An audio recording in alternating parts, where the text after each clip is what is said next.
Ya kita sekarang gini berpikir cerdas aja gitu. Orang pun tahu mana yang asli.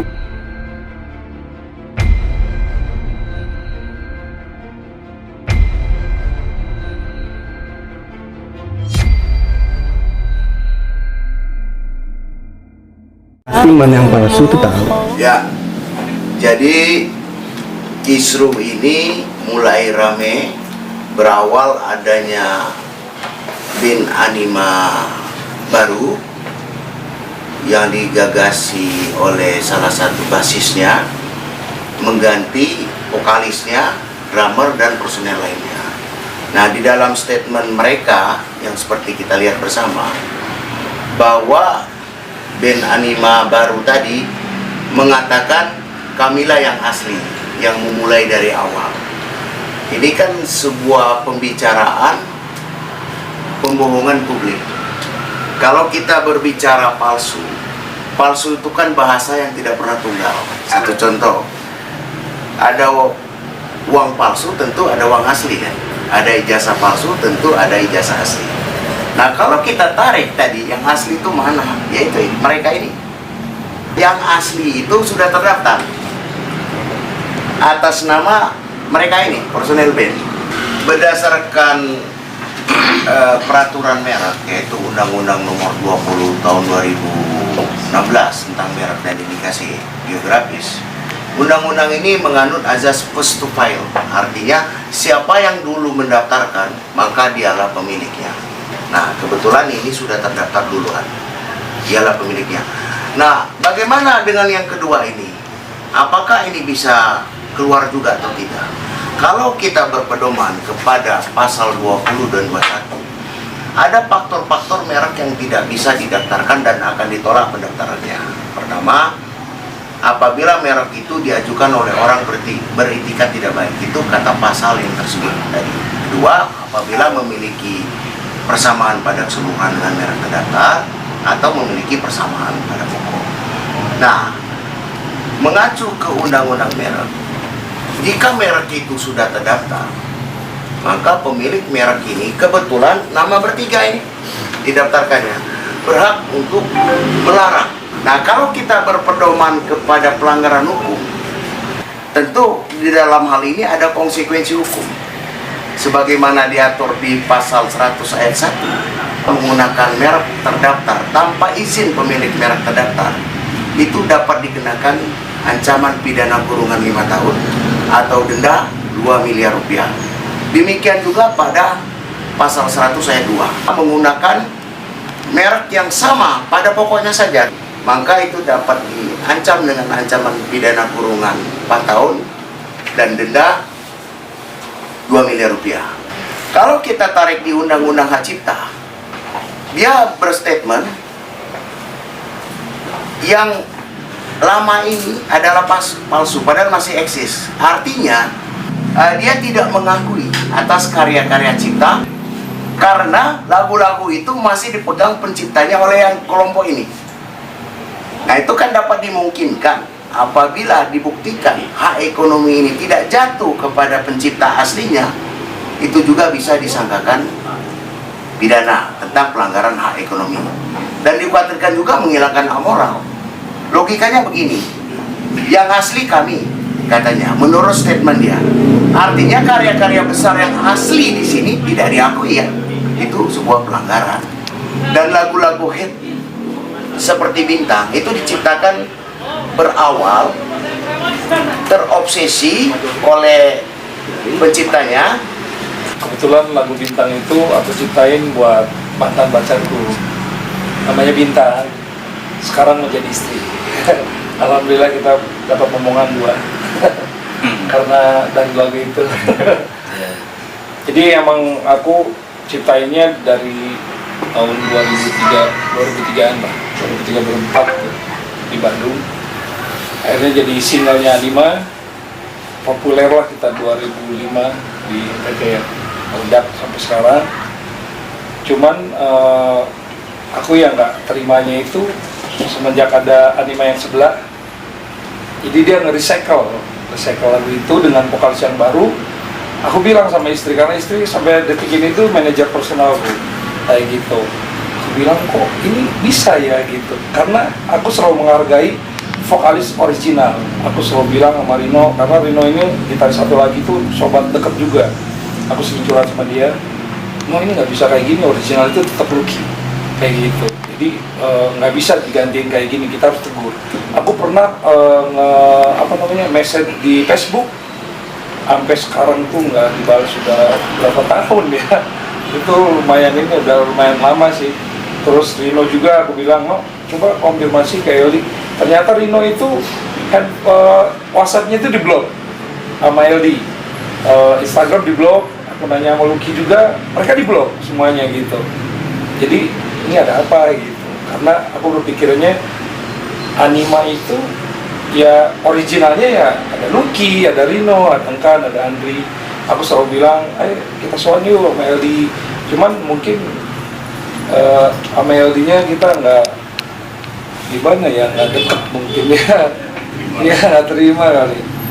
Ya akhirnya kita berpikiran ya Anima ini ibaratnya jangan ada sampai ada kata-kata yang mereka tadi kan kita ngelihat ya, mereka mengundurkan diri keluar. Kalau katakan tuh nggak ada kata-kata kayak gitu. Jadi intinya karena posisinya manajemennya udah tidak baik, akhirnya kita merasa ya udahlah, gue mau refreshing, intinya itu rehat dulu lah gitu kan.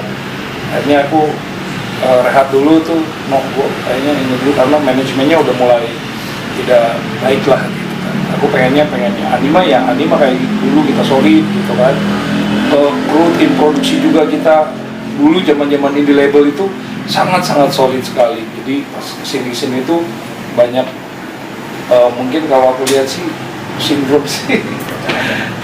Kalau untuk yang recycle lagu Anima itu yang dibawain sama vokalis yang LD itu yang pasti nggak ada konfirmasi, karena di situ tuh ada rekamannya, ada yang full band sama akustik ya. Dan aku sebenarnya nggak merasa nggak baik lah gitu, maksudnya kok nggak bilang gitu. Ada beberapa mereka perform bawain lagu bintang gitu. Jadi benar kata lawyer kita, jadi mereka mengambil hak ekonomi dari kita sendiri gitu. Berarti royalti nggak dapat? Kalau royalti sebenarnya itu kan di publisher label. Izin tapi nggak ada ya. Izin nggak ada. Harapan saya ke depan hasil kesepakatan bersama untuk segera mengklarifikasi atau datang ke kantor kita. Jangan sampai kami melakukan upaya hukum melaporkan tindak pidana baik merek maupun hak cipta. Dan ini sangat jelas. Pertama, kalau berbicara merek, tentu kita ada bukti hak eksklusif pemberian dari negara berdasarkan pendaftaran. Dan hak cipta itu tentu bisa dibuktikan secara deklaratif. Jadi begini, saya sebutkan sedikit. Kalau merek ya, diakui kepemilikannya setelah terdaftar seperti begini. Sementara hak cipta itu adalah hak eksklusif yang timbul secara otomatis berdasarkan prinsip deklaratif. Akan dilihat siapa yang mendeklarasikan pertama, tentu yang ini. Nah, kalau kita berbicara dua alat bukti untuk memenuhi unsur pidana, ini udah kebanyakan. Makanya lebih baik musyawarah mufakat sebelum upaya hukum ini terjadi. Gitu. Dan bagaimana kronologis Anima Band ini sampai terjadi begini atau kapan ini mulai terbentuk, silakan tanyakan ke vokalis dan musisinya. Ya, kalau dari Animanya sendiri sebenarnya di tahun 2012 itu saudara LD ini sudah membuat apa ya bahasanya nuansa yang kurang sehat di dalam band ini. Jadi sudah membuat apa namanya istilahnya tuh nuansa lain yang berbeda dari visi misi awal Anima terbentuk. Jadi beliau juga memasukkan personil-personil baru, ada yang seperti vokalis kita ini sebenarnya tanpa konfirmasi langsung diganti. Jadi artinya secara hukum pun kami bertiga tidak pernah mengundurkan diri atau keluar dari band Anima itu. Jadi mungkin bisa-bisanya LD aja gitu. Tapi pertanggungjawaban kami terhadap penggemar kan memang besar, karena Anima Band ini memang band yang kami pupuk dari awal fondasinya dulu sampai sekarang dikenal sama masyarakat gitu. Jadi sebenarnya asli atau palsunya itu sebenarnya masyarakat pun sebenarnya udah tahu, tapi kenapa tidak harus ada kata-kata itu keluar dari mulutnya LD gitu. Artinya aslinya palsu, kenapa gitu? Karena kami pribadi pun tadi beranjak dari pertemanan tadi, kami tidak pernah memungkiri bahwa LD adalah bass anima, silakan. Andri adalah drum anima, silakan. Lucky vokalisnya, Engkan, saya gitarisnya, silakan. Tidak ada pernah ngejudge itu, oh dia bukan, enggak gitu. Tapi kok beliau kitanya begitu gitu. Kok sudah membuat statement di mana-mana bahwa ini palsu, ini asli gitu. Sementara langkah hukum sebagai warga negara yang baik, kami mendaftarkan hak merek itu ke Dirjen Kekayaan Intelektual. Nah, sesudah itu baru dia mendaftarkan lagi. Nah, ini ada apa gitu kan. Jadi kenapa, dan sepanjang pengetahuan kami pun saudara LD ini tetap manggung memakai lagu Bintang itu tanpa ada konfirmasi dari beliau ke penciptanya gitu. Maksudnya gini, artinya kan kalau memang dia ngeband, ya ini musisi, ya bikinlah karya baru gitu. Jangan pakai originalitas kami yang kami pupuk dari dulu, yang kami fondasi dari dulu gitu. Karena buat kami nama itu sesuatu yang kami bangun bersama, sesuatu yang kami jaga, sesuatu yang kami ini dengan segenap jiwa raga lah, sebagai dulu kita ngeband bareng-bareng gitu. Kenapa kok sekarang ada statement ini asli, ini palsu? Kenapa? Ada apa? Gitu kan, gitu aja. Anima itu sebenarnya adalah pemberian nama dari seorang teman, sahabat kita. Dan kami bertiga pun sudah mengkonfirmasi ke si pemberi nama itu. Dan beliau juga sudah menyerahkan hak penuhnya kepada kami, dan kami juga bikin suratnya untuk karena kenapa itu kami lakukan, karena ada gonjang-ganjing seperti ini gitu. 2014 itu kan aku terakhir keluar, jadi maksudnya LD ini masukkan manajer baru, dan di dalam intern itu LD dan manajer ini bikin strategi-strategi yang visi misinya bisa merusak nama Anima itu sendiri.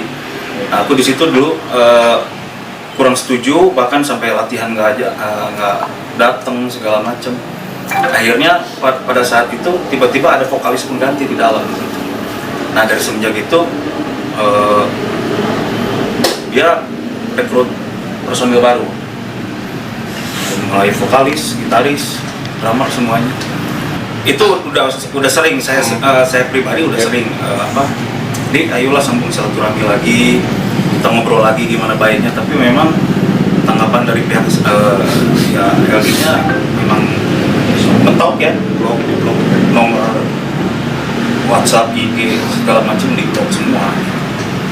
Jadi memang usaha itu main mentok. Sebelum upaya hukum ini lebih meruncing, agar segera mengklarifikasi, mencabut semua digital yang ada di platform digital. Kalau tidak, ya dengan sangat terpaksa upaya hukum akan kami jalankan.